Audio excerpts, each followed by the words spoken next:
ما به آخری راه خود رسیدیم. زیرا همه سروران قوه‌های سیاسی و راهبران محل‌ها ما را دستگیری می‌کنند. به زودی برای ترک‌ها شپاتی آبدار می‌زنیم. با کمک شما نهایت ما آرزوی در انتظارمان را عملی می‌کنیم. درست، ولی ما باید یگان خطایی نکنیم، چونکه اگر ترک‌ها یگان کمبودیمان را نیابند به آسانی مغلوب می‌شوند. ما باشیم این دولت را در زیر بینیشان بنیاد می‌کنیم. راهبری این دولتی که بنیاد می‌کنیم من به عهده می‌گیرم. بررسی کردن این مسئله در زمین ترک‌ها خود شرف بزرگ است. می‌توانید که تشویش نکشید. شما زیر محافظت آدمان من هستید. با شما چیزی روی نمی‌دهد. به نظرم آنجا دیدبانگاه. هیچ گپ نه، نترس. این تو نترس، من نمی‌ترسم. هر دو در یک ماشینیم. ما باید آروم شویم.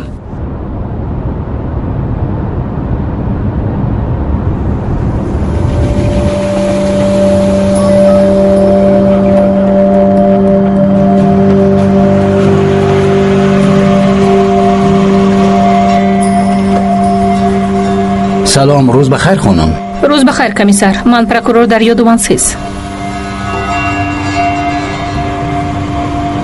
خسته نشوید کمیسر. مرا ببخشید پروکورور. هیچ گپ نی. برای کار.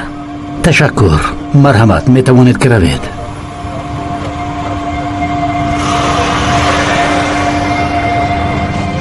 آقای شفیق با خیر است؟ راننده ماشین پروکورور بوده است، ولی آدمی در برش بوده. خیر، و کی بوده است؟ به همان آدمی که به پلیس ها حمله کرده است ماننده کردم. شاید اشتباه کردم. بیامانید که نه خود پروکورور با جنایت رابطه داشته باشد.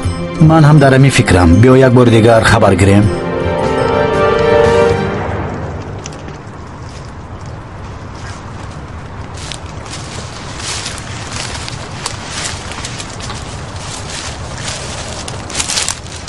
این چیست؟ کسی اینجا هست چی؟ ببین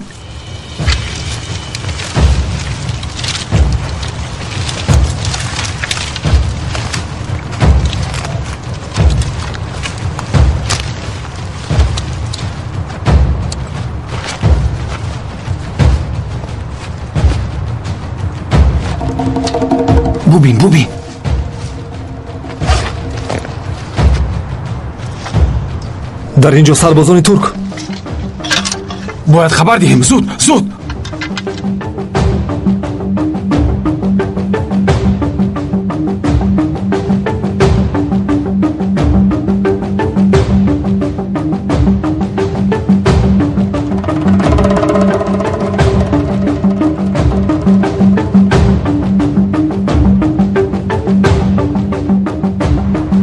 بچه ها، آنها پای بردن که ما اینجاییم.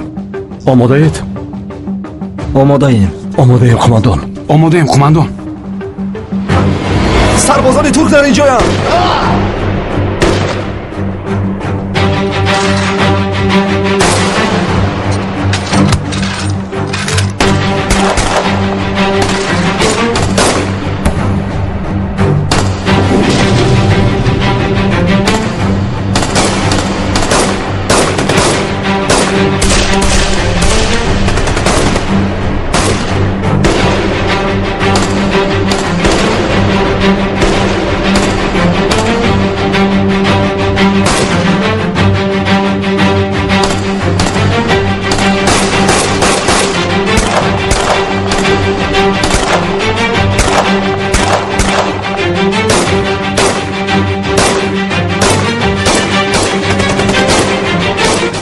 салому алейкум дӯстони азиз, хушхабар ба ҳама дӯстдорони видеороликҳои ҷолиби ютуб. имрӯз ман ба шумо яке аз беҳтарин каналҳоро дар ютуб бо номи студия М пешниҳод мекунам ки дар он канал шумо метавонед беҳтарин филми клипҳо, сурудҳои форам ва ҳама наворҳои хусусиятонро дастрас намоед. ссилка барои гузариш дар таги видео. ҳатман обуна шавед. боварӣ дорам ки ба ҳамаи шумо писанд меояд.